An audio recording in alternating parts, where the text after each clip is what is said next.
Awesome. Okay, we're now recording. So everyone, welcome to today's webinar on a better answer to what you do, a pep talk about standing out, writing clearly and sharing like a human. If you need help attracting the right clients by figuring out your own unique voice, I think you're in the right place.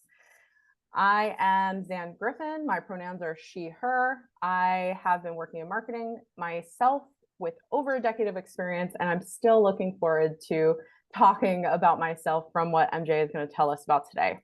So I volunteer with ORPIB to host events like these, and I also, on my own time, provide consulting for marketing initiatives.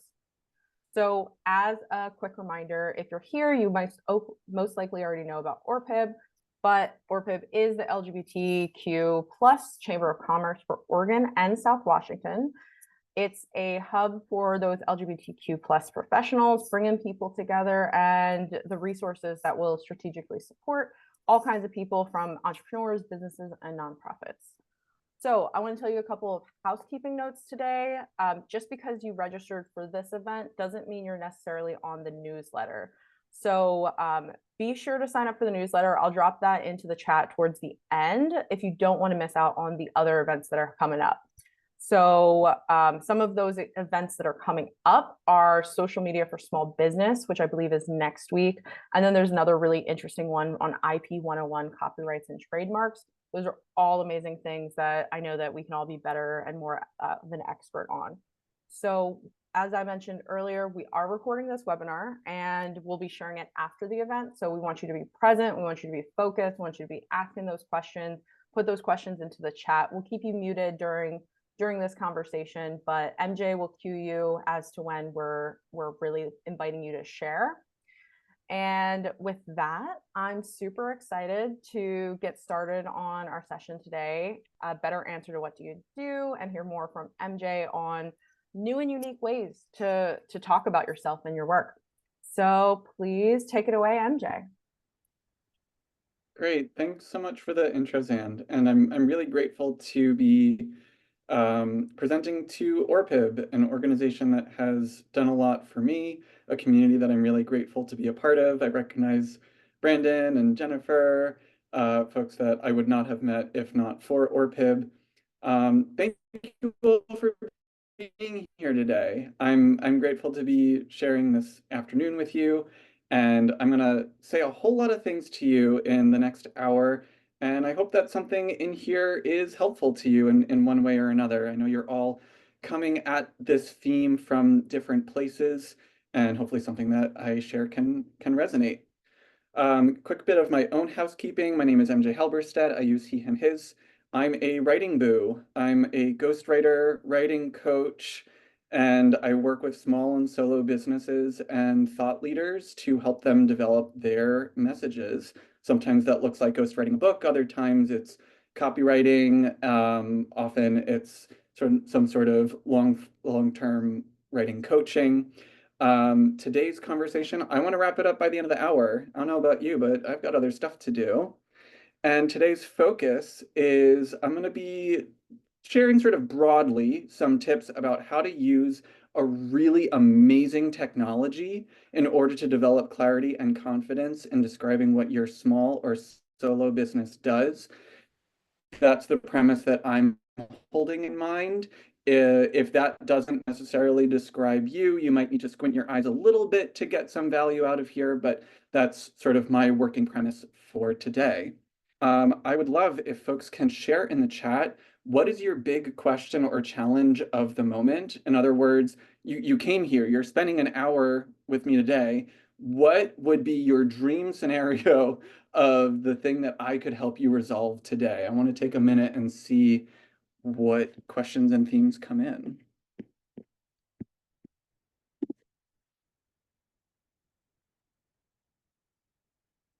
Hard to distill down into an elevator pitch, that's real.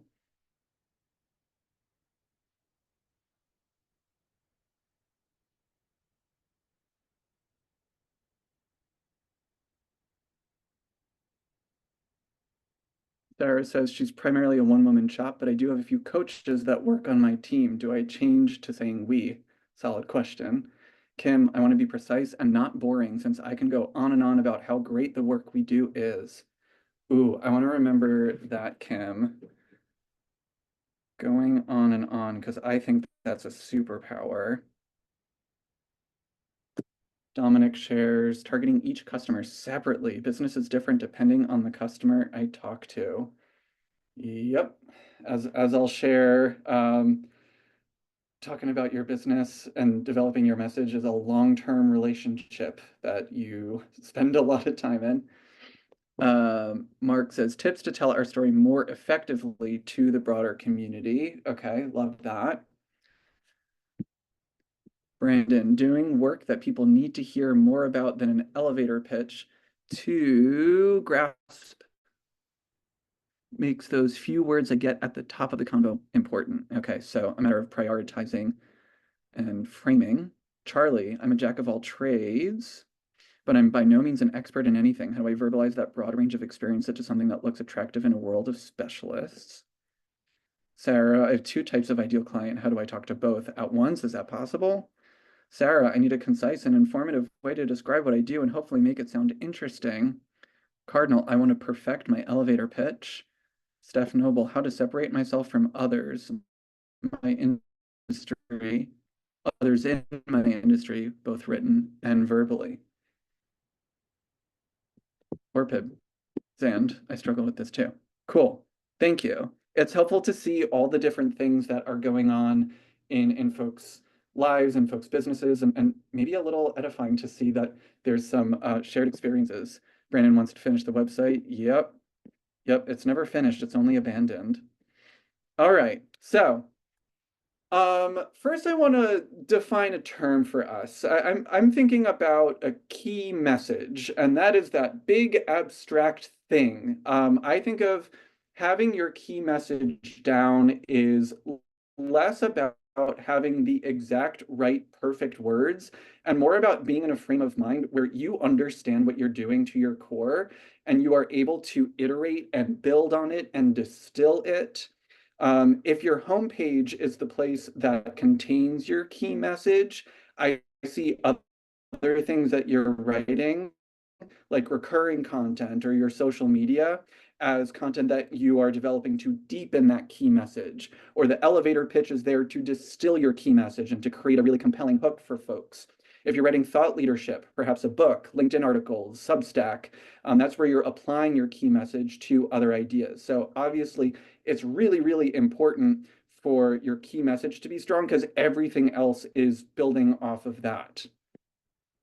Get comfortable with developing your key message over the long term because it really is a kind of long-term relationship that you're forming. It's not something that you check off your list once and you're done. It's going to keep evolving. The world is going to change. Your business is going to change. New opportunities are going to come up. Sarah mentioned earlier that she's a one-woman shop, but now she's hiring new people. So that sort of changes the nature of the thing. So let go of the hope to get it right one time and never have to fix it again. The fact is, if your business is going well, that means that things are going to need to change.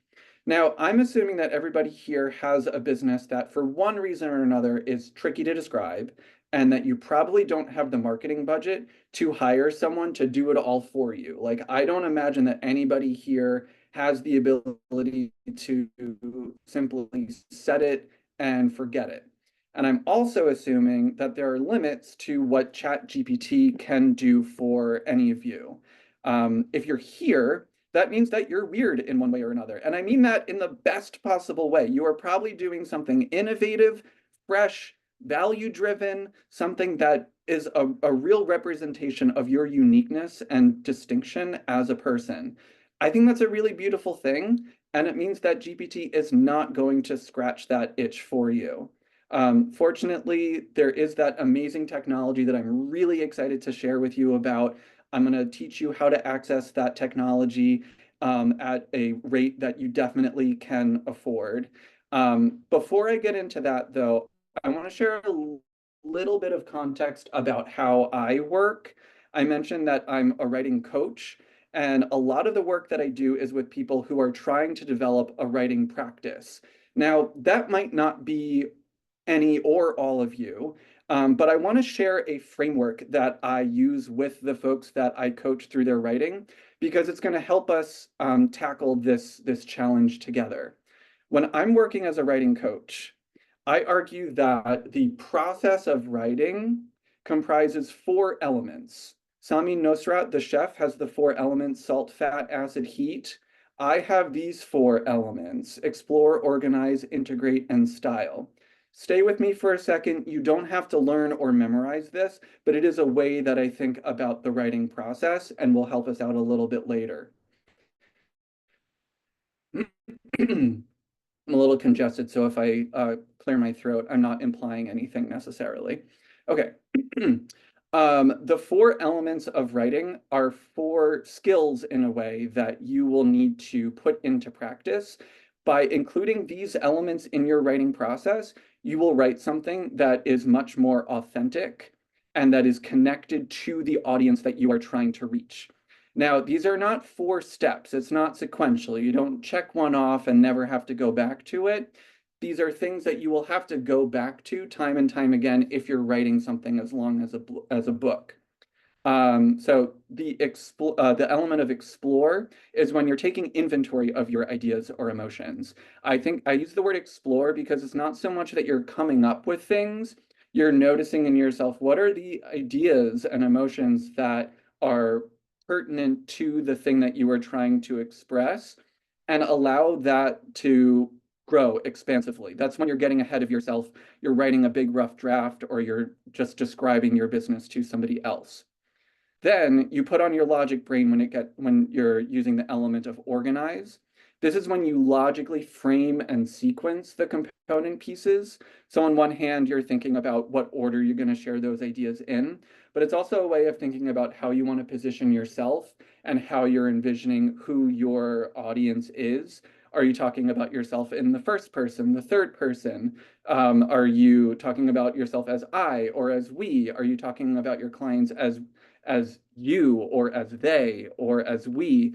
All these things wind up affecting the experience of reading your content. Okay, the skill of integrate is usually the scariest one for people. That is when you are using feedback from other people and considering their experience of your work as you improve and level up your own work. So you're using insights from the audience's experience of your work. My favorite example of this comes from my background in playwriting. It's like preview week. I wrote a play once that had a joke that I thought was freaking hilarious, and no one in the audience laughed at that joke. And in a moment like that, as a playwright, you have two options, and one is to stand up and tell everyone in the audience, they're wrong, that joke is funny, you're supposed to laugh there. And the other is to integrate that experience and to notice no one else finds that joke funny, so it's gotta go. So that's why it's scary, and that's why playwrights are especially good at that. That's how you get a thick skin. And then the final element is style. This is how we tend to the like aesthetic visual elements. It's the one that I'm the least good at. I'm not a visual person at all. Don't look at my apartment. And style is there to make sure that when someone is having their first impression of the work, it leaves a good impression. So if you are thinking about punctuation, font, spacing, layout, UX, SEO, all of those things, or not SEO, but UX, those things have to do with style. Now, when I'm coaching folks, ultimately what I'm doing is I'm teaching them when to lean on each of these elements, because you hit creative block in one of these four locations, and sometimes you have to find a way to work through that block, and other times you need to get the heck away from it, move on to another element, get a little bit further in developing your work, and you might find answers that help you to navigate the place where you are hitting that creative block. Okay, so that is, oh, actually, let me say a couple more things about the four elements. When I'm working with clients, I can locate where their creative block is depending on the type of question that they're asking me. If they're saying, I don't know what I have to say, that's a problem in the explore phase. If they're saying, I don't know how to say it, then we're in the organize phase and we have to figure that out. Folks who are struggling with integration, they're saying, I don't know what people will think of it. And folks who need support in the style element are saying something like, I don't want to get it wrong. So I call the company Find the Words because I got funny looks whenever I called it, no, really, WTF do you mean? So here's my element, here's my framework. I want to pause for just a second to make sure that folks feel more or less clear on this. Not quizzing, not relying on this knowledge, but do any folks have any questions that could use answering and would help them to access this for the next 40 minutes?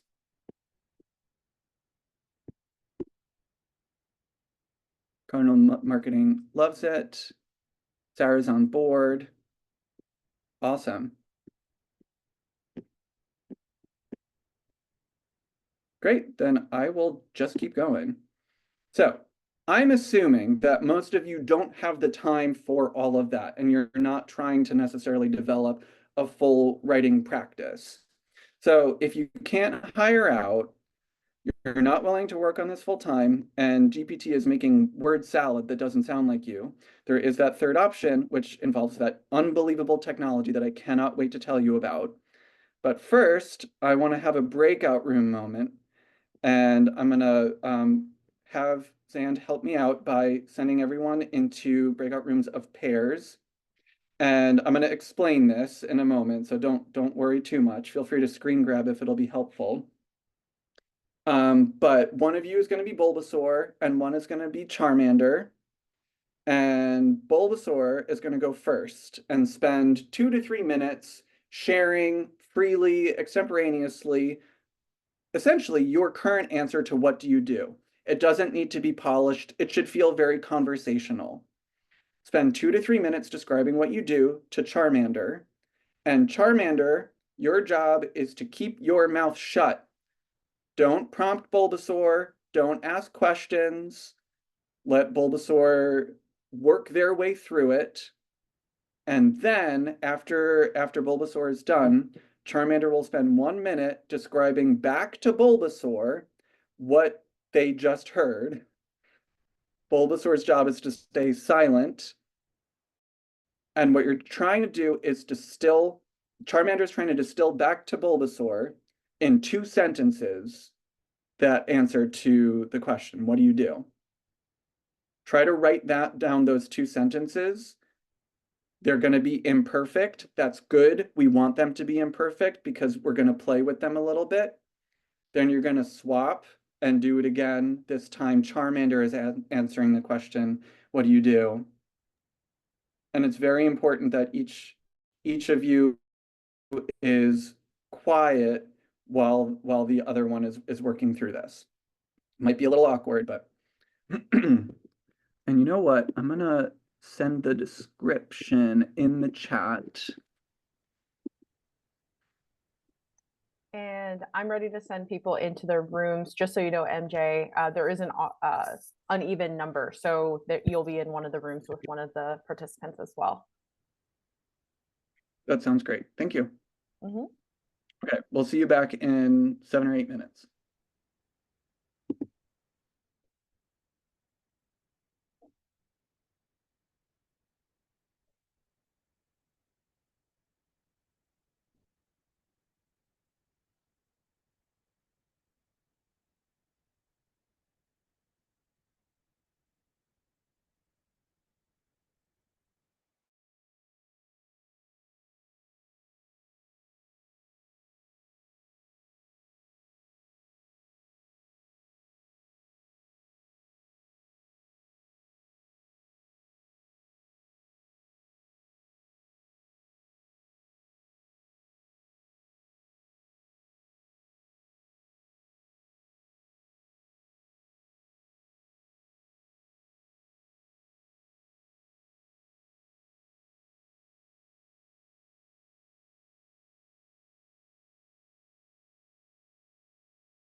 Hello, hello. Hello. Hopefully that was exciting. I actually didn't join one of the sessions, so how'd it go? It was fun. It was really enjoyable. It was neat to hear what you say bounced back from somebody. Mhm. And like how they perceive it. Mhm. That's really cool. All right, everyone should be joining just shortly. I did this thing. I need to go in presentation mode.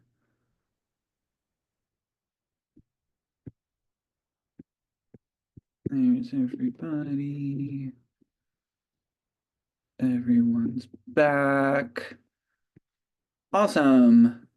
Great. Thanks for going on a quick little adventure and for talking to a stranger for my little workshop. Not everybody loves talking to strangers in breakout rooms, so I give you a lot of credit for doing that.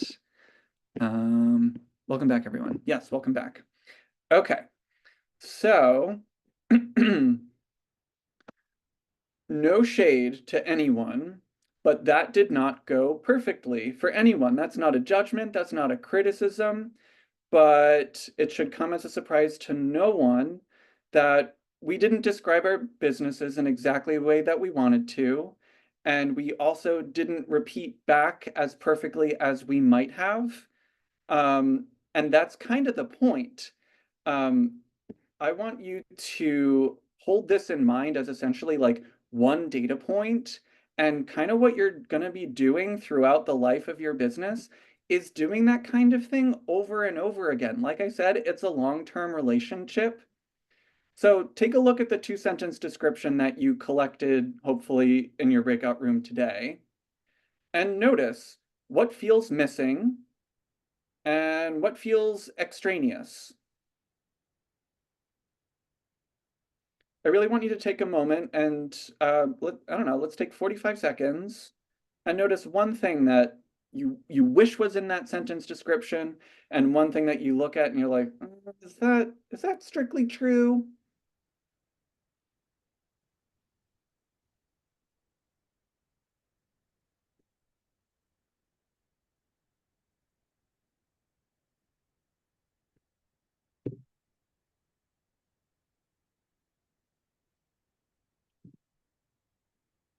Mm,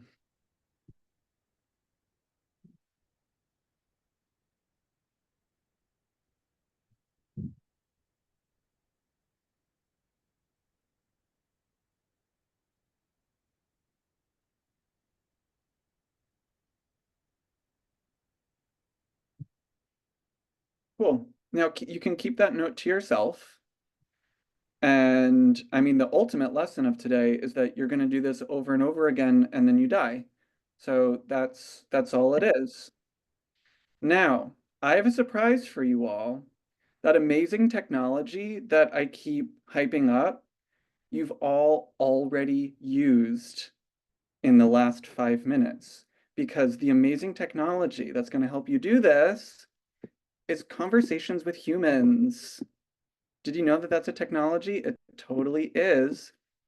Now, I'm a big proponent of talking to people and using human creativity. I'm very allergic to AI. It fills my sinuses up. I start coughing and sneezing anytime anyone even brings up GPT. And that's fine because you can get even better stuff done in conversations with humans than you can with GPT. When you're talking with other humans, especially as a part of your creative process, you will be able to prioritize what matters to other people. You're going to learn the difference between what you mean and what other people pick up for no other reason than like if you're talking about pop, one person might think you're talking about what I call soda, and somebody else might think that you're talking about a genre of music. So you have to pay attention to these things. And as you talk with other people, you start to anticipate the clearer tactics that are available to you to describe your business. So by getting that sort of internal clarity about your key message, yeah, on one hand, the output is a homepage that's going to represent your business really well. But as you practice that skill, next time you're out at the bar and a cutie comes over and asks what you do, you're going to be that much better able to give your elevator pitch. I don't believe in perfecting an elevator pitch as though there's one such thing. There's a lot of different types of elevators, a lot of different people that you'll bump into on that elevator, and different things are going to resonate with each of them. Now, why does this work? I'm being a little cheeky here, but conversations with humans and human creativity, it thrives on virgin blood. Because the people that you are talking to about your messaging have not encountered it yet. So they have something that you don't, which is a fresh first impression of your message as it currently stands today. You do not have that. You cannot flash yourself with the Men in Black memory eraser thing to reset yourself back to that state of virgin blood to see how your homepage is resonating for new people. You have to rely on other people to help you do that. When you're using human creativity, it's going to come from an authentic place of creativity as opposed to what GPT does, which is to regurgitate things that already exist. And you're too weird and special for your message to be recycled content of what already exists on the internet. And then here's the other thing. Maybe GPT can help you create a lot of volume, but GPT is not your endpoint for your message. Other humans are. And so including them early on is a way to ensure yourself that your message is going to resonate for them. They are the control group. They're the exact right people you need in your focus group in order to reach your prospective clients. Okay, so I'm going to spend a couple minutes sharing how you can use the amazing technology of conversations with humans in order to develop one-off content. I'm not here to proselytize to tell you that you have to develop a writing process, but let's just hold in mind one message that you are going to need to deliver to people over the next 3 months. Just the next 3 months. So just this current stage of your business, what's that, November, December, January? So into the new year, what is the most important thing that you need to communicate? Go ahead and jot this down for yourself. Try and get really clear on what it is. It's probably, don't overthink it. It's probably very obvious. And know for yourself, who are they? Who do you need to reach? What do they care about? And what do you want them to do? It is very likely that the answer to that last question is some variation of donate, buy, register, or like and subscribe. So if you are a coach, what is the service that you need to sell more of in the year 2025? If you sell a product, what is the product that you need out of your inventory so that you can be flush with cash?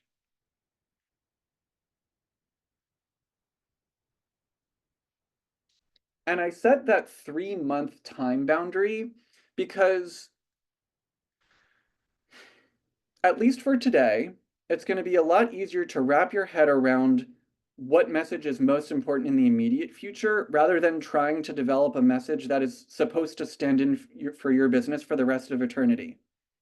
Too many things are unpredictable. We don't know what's going to happen next week, let alone in 2025. So try and focus your mind on one message that you're going to need to share with folks over the next 3 months. And I want you to hold that in mind as I run through some tips and tricks using my framework that will enable you to use the power of conversations with humans to develop legible messaging that's going to feel authentic to you. So let's go back to my framework. Remember, explore, organize, integrate, style. And these are the 4 pressure points that folks tend to come in with. So if you sound like I don't know what to say and you're stuck in the element of explore, Fine. Recruit somebody who's nosy and curious and have them interview you about what you do, record it, and then use Otter to generate a transcript. Now you have raw material. You don't have a rough draft, but you have something usable here. One of the most popular things that I sell through Find the Words, I call it copy in a week. And I work with therapists and coaches, and they come in and they say, I don't know what I want to put on my website. And then I ask them a bunch of dumb questions as though I've never heard of a therapist before. And they spout out the most brilliant things in the world extemporaneously. They come up with gorgeous metaphors. They're able to focus on the things that matter most to them. And then I go into the Otter transcript and I copy and paste a bunch of stuff that they've said. I put it in a roughly logical sequence, and their minds are blown. They're like, how did you come up with this? How did you read my mind? And I just say, it's a gift, really. You can do this yourself. Well, you can do it with another person. It helps to find someone who's going to be really good at interviewing you. Ezra Klein is usually busy, so I don't recommend trying to call him, but find someone who is a part of your network and do an exchange with them. Do this for them. Sit down for 90 minutes, 2 hours, take turns. You will be amazed at how much easier it is to generate raw material in conversation with another person, because like sitting down to write a rough draft is not the ideal condition for most people to generate raw material. It works for Stephen King. Good for him. He's got his chair, he got his desk, and he's got his idyllic scene in rural Maine. We don't all have that. Also, this is a bit of a side note, but about 2/3 of the clients that I work with self-identify as having ADD or ADHD. And all the rest of us have notifications that are pinging like crazy. So this is a really, really good tactic to help you focus and to develop messaging in a way that's just going to feel good, and you come up with better material when you feel good. Okay, so that's tip number one.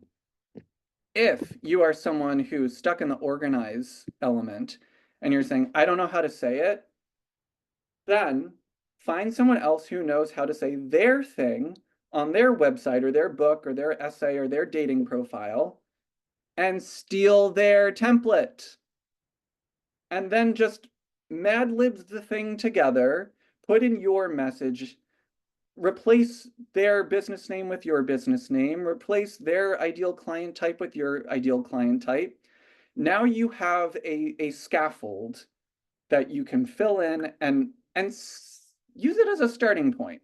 It's probably not going to include everything that you need to, but I would say about 25% of the clients that I work with cannot write word one unless they have a roadmap for where they're going. So something like this is really, really helpful just to give you parameters to generate material in. When I was teaching screenwriting and playwriting, a lot of students really didn't feel comfortable writing raw dialogue for their characters. They needed to read like the like Save the Cat screenwriting guide, which tells you what has to happen on page 1 and page 5 and page 10 and page 15. And there's like a very, very strict formula for how these things are supposed to go. Now, I happen to think that that is bullshit, but it is often very helpful in unlocking creativity and giving folks permission to start building something somewhere. So I think this is a great place to generate a first draft to build from. Okay, here's the scariest one. If you're stuck in that integrate stage, I don't know what people will think of it. Well, you got to ask other people what they think of it. But there's a trick, because a lot of folks will hand their work to another person and just ask them, what do you think? And then they aren't satisfied with the feedback that they get. Or They give it to their mother or their boyfriend or someone who's going to say loving, affirming things, which is actually not that helpful. You need to find someone who you can trust to read it with an open mind and with enough discernment to actually tell you what they think. And then you should ask them smart, specific questions that will give you what you need. Two of my favorite questions, I've already asked you, what's missing and what's extraneous? And then the third question that I would encourage you to ask your test reader, what questions do you find yourself asking after you read this? Now, the questions that will come back to you, some of them are good questions. Some of them are questions that you want your reader to walk away with. How do I sign up? That's a great question for them to be asking. Then you put a little clicky button at the bottom of your homepage that answers that question. But if the question is, okay, but where's the office? Oh, then you just remembered what you forgot, and you need to add that detail somewhere clear and prominent. So that's a way to really lean into that element of writing. And if you're stuck in the element of style and you're saying, I don't want to get it wrong, I want it to be perfect, this usually manifests as people saying, oh my God, I'm so bad with commas. I have no idea how to use semicolons. I'm like, forget about it, forget about it. When it comes to finding your right style, I encourage you to talk to people who appreciate who you are and ask them questions like, what are the most appealing and useful qualities that I have as a communicator? That is going to help you get out of the trap of trying to write something that is objective and perfect. Another word for objective and perfect is generic and boring. And so talking to a person who appreciates you will help you identify the ways that you might want to take some risks, ways that you want to be subjective, ways that you want to be specific and personal and vulnerable in ways that are really attractive to other people. After you hear from someone about what those qualities are, then try and writing materials that lean into those elements of your communication style, or look at what you've already written and try and inject it with those qualities. And then you'll have something that feels authentic, that feels specific to you, that's personal and memorable. Okay, so I've described that loose framework for you. My recommendations moving on from today are for you to notice where your strengths are. Everyone has different strengths and weaknesses when it comes to these things. Sometimes the thing that we think about the most is our greatest weakness because we're overthinkers. That's me. I'm an Enneagram 6. That's what we do, apparently. And then I invite you to take your writing process one step at a time.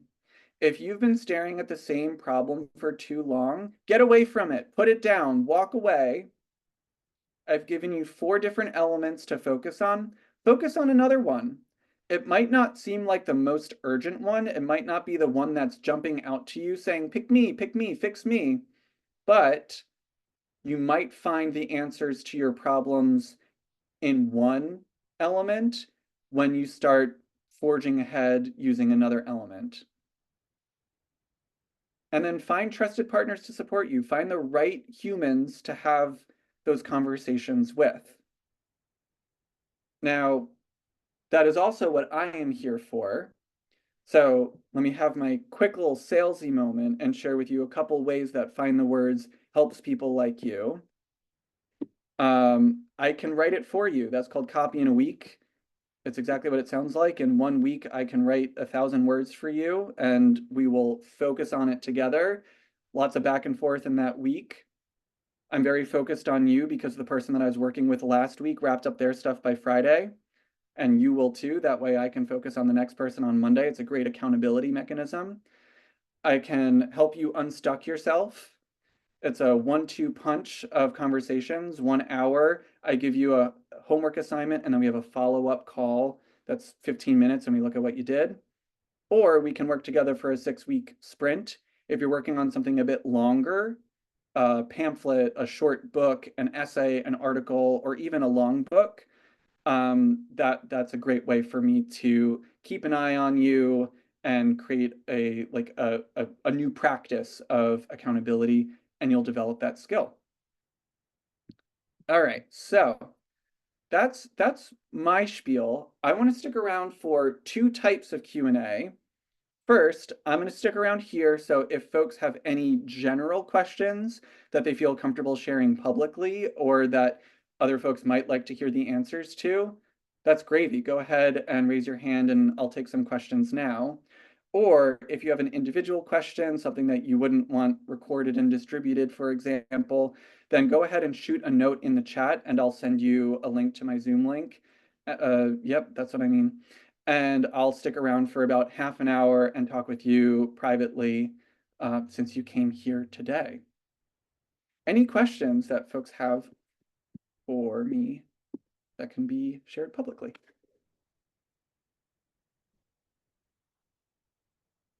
I guess I have a question. Yeah, hey. Um, Great presentation, by the way. I really love it. Very engaging. When you were talking about the most important message in the next 3 months, do you recommend changing our website homepage to reflect and highlight just that message? Or is that more of just like the conversations with humans one-to-one sort of thing? Yes and yes. I think if you have the capacity to update your website, if you're not already very like committed to your website, then I think it's worth changing your website up every once in a while, especially when your company is just starting out. And I will name my bias right away and say that, like, this is a tactic that works for me and my business model. And over the last year, I've been figuring out, like, who's my ideal client. And so for a little while, I was like, therapists. And I went all in on therapists. And if you went to my website, you felt affirmed if you worked in mental health, and you could like squint your eyes and kind of see how I was helpful if you weren't working in mental health. And then at another point I was like, oh, actually it's coaches. Coaches are definitely more the thought leader type. And so now I've adjusted my website in that other way.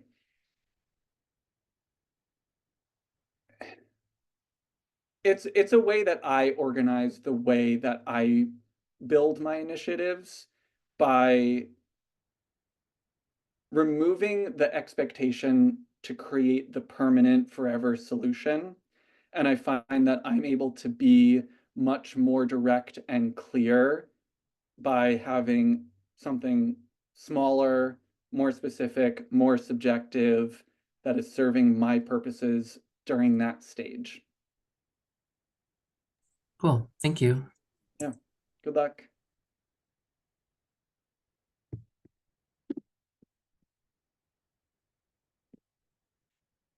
Other questions that folks have? MJ, can I ask real quick? It was one of my questions at the top of the hour, but I really have like 2 ideal clients. One is an entrepreneur and one is a non-entrepreneur. Both are working on their finances, but the individual is working on the personal side of their finances. The entrepreneurs usually working on revenue generation. Can I talk to them both at once, or do I really need to have 2 different messages? I picture like a mechanical device that is like sorting people into different piles. Good egg, bad egg, Violet Beauregard. Oh no, it's Veruca Salt. Never mind. So on your homepage, because you have one website, I believe, right? Yeah. That should contain a message that directs folks to one stream or the other. And then when you're writing perhaps your newsletter, which I believe you segment out, I think that's an opportunity for you to address folks one at a time. So it's a little bit of both. But when it comes to crafting the message that is reaching both people, your challenge is going to be coming up with, we're going back to math class now, your least common denominator of like the themes that you are helping both of those folks address, which is like having ownership of their financial lives. You can craft something that will resonate for both of them, but then you really want to segment folks as soon as you can. Yeah, thank you. Love that Yeah. question. Sorry, I just want to make a comment on that. As like a marketer who's focused in like lead generation, like the choose your own adventure is incredibly important. And then making sure that your call to action, so if it's your form or something, has a differentiator that they can self-select what they are, or at least how you're tracking it through, so that you can get to that segmented newsletter piece. Some people start it and then don't necessarily like tag their database in the right way. So just a recommendation there. Mm-hmm. Yeah, I'm working with someone who's writing a short book right now, and she's a coach who works with folks around a couple different themes. And one of the first things that we had to identify was that this book is about this theme, and it is not going to be a comprehensive manifesto of everything that she cares about in the world. And it was actually such a relief for her to realize, like, okay, it doesn't have to be everything for everyone. It just has to be this thing for these people. And then I'll help her write another book next year, hopefully.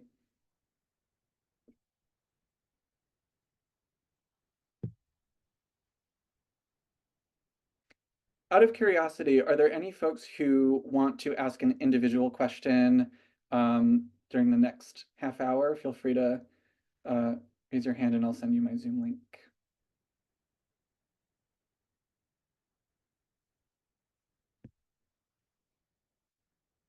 Cool. Zan, then I'll pass it back to you to do our closing housekeeping.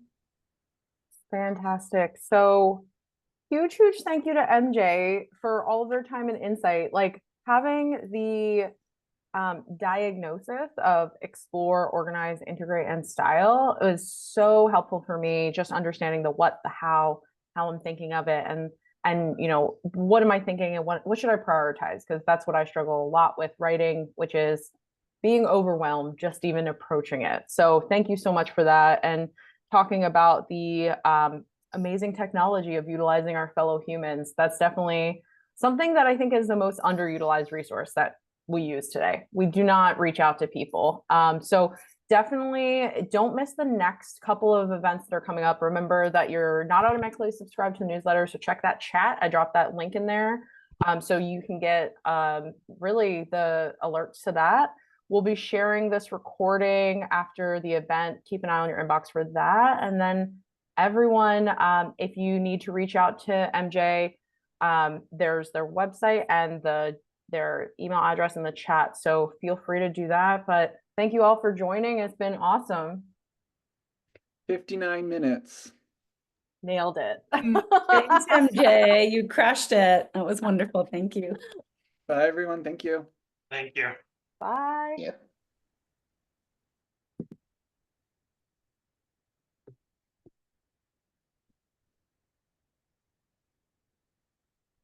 That was awesome. That was really great.